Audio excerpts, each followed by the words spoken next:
સુરતના નાસિરનગર ડિમોલિશનના મામલે ધારાસભ્ય અરવિંદ રાણાએ જણાવ્યું કે સમગ્ર મેટર હાઈકોર્ટમાં હોવાથી કોર્ટનો નિર્ણય જ આખરી રહેશે. ધારાસભ્યએ કાયદાકીય જોગવાઈઓ મુજબ મહાનગરપાલિકા અને સ્થાનિક રહીશો બંને પક્ષને યોગ્ય ન્યાય મળવાની આશા વ્યક્ત કરી છે.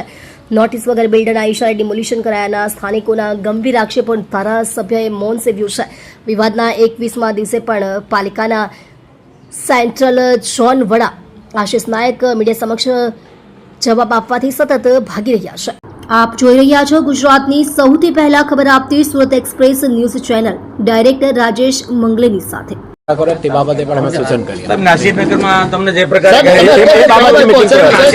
કોઈ મીટિંગ એ બાબતે થઈ નથી. એ અત્યારે મીટિંગનો કોઈ મુદ્દો નથી. નાસિરનગરમાં તમને સાહેબ રિપોર્ટ શા માટે અધૂરો છે? એ બાબતે નો કોમેન્ટ. સાહેબ રિપોર્ટ શા માટે અધૂરો છે?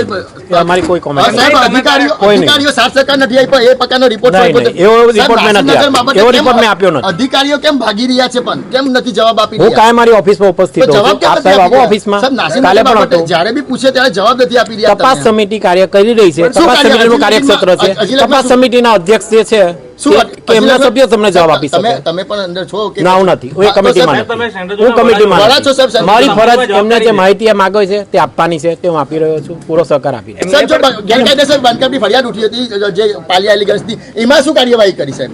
એ કરીશું, જોઈશું. ક્યારે પણ એમ સામાન્ય લોકોના ઘર તોડી નાખવામાં આવે છે તો આમાં કેમ નથી થતી સાહેબ?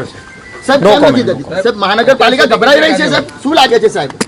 સાહેબ કેમ નથી કાર્યવાહી થતી? બિલ્ડર માટે ઢીલી નીતિ. સાહેબ હવે બિલ્ડર છે એટલા માટે બિલ્ડર છે નાઈક સાહેબ હવે કોઈ આમ તમને સોશિયલ મીડિયામાં કામ હવે ત્રાસ જેવું લાગે છે કે હવે બરોબર કામ કરવા વિડીયોમાં કહેતા હતા કે ત્રાસ લાગી હવે એક વિડીયો વાયરલ હવે કોણ તમને ત્રાસ આપી રહ્યું છે? કોઈ આ પૂછવું કોઈ ગેરવ્યાજબી છે? ચાલો ચાલો